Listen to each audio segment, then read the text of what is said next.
Ini berkaitan dengan tambang ilegal. Bagaimana sih Ustadz hukumnya tambang ilegal memanfaatkan tanah milik pemerintah untuk diambil sumber daya alamnya, tapi tidak melalui izin karena beralasan kalau izin pun itu prosesnya lama dan juga butuh biaya yang cukup besar. Iya, terkait sebenarnya dalam tambang. Ya, ini sebenarnya ada hal yang eh, terkait daripada permasalahan di alam ini.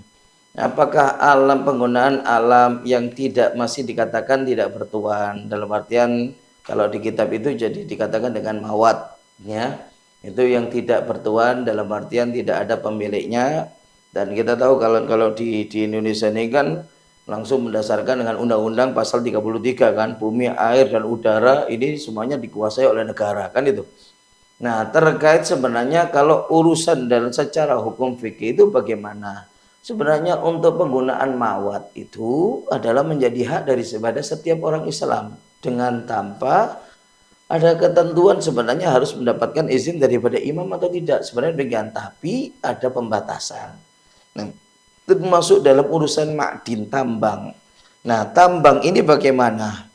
Itu memang di kitab juga ada pembedaan antara tambang yang sudah bersifat zahir, ada tambang yang bersifat batin. Apa tambang zahir, tambang batin? Tambang zahir itu yang sudah keluar dengan tanpa proses penggalian, proses pengeboran.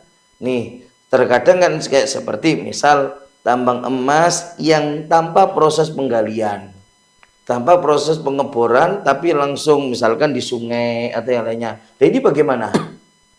Itu ada lagi tambang yang batin.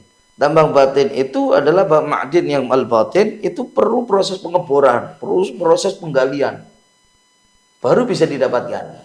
Nah, di sini sebenarnya kalau tambang yang zahir secara hukum fikih itu boleh bagi setiap siapapun untuk ngambil.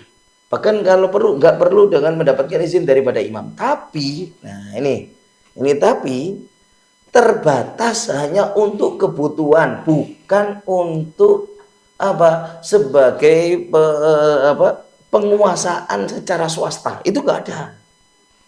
Jadi kalau misalkan wadah PT ini menguasai untuk pengeboran, itu tidak boleh dicegah. Karena itu hak semua orang muslimin. Itu secara fikih sebenarnya.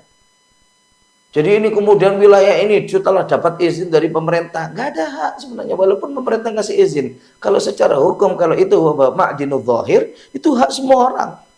Karena itu kalau mau ngambil boleh ngambil tapi secukupnya untuk kebutuhan dia. Kalau sudah nggak boleh ngambil, orang lain lagi yang harus ngambil.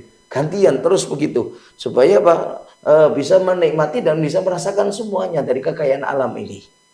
Ya, nah ini sebenarnya ketentuannya demikian. Jadi nggak bisa untuk langsung dikuasai, apalagi swasta, pihak swasta pribadi ya yang bersifat pribadi untuk menguasai dalam tambak itu dengan alasan dapat izin ke dari pemerintah. Walaupun sebenarnya dapat izin, tetap sebenarnya dicegah. Karena itu adalah untuk kemakmuran seluruh, menjadi haknya daripada seluruh umat Islam. Dan yang jadi masalah itu kalau tambang batin, al-ma'dinul batin, nggak perlu pengeboran, perlu penggalian. Ini bagaimana? Memang ada pendapat yang mengatakan itu bisa dikuasai pribadi. Ya, lebih-lebih kalau itu adalah tanah milik.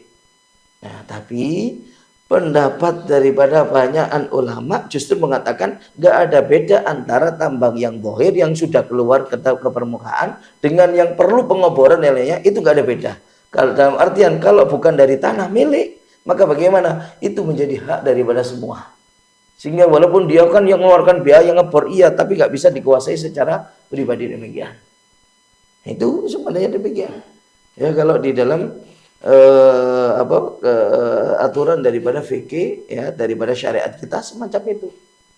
Nah, jadi nggak boleh untuk penguasaan yang kadang-kadang menguasai apalagi yang sampai merusak alam dan sebagainya itu ya.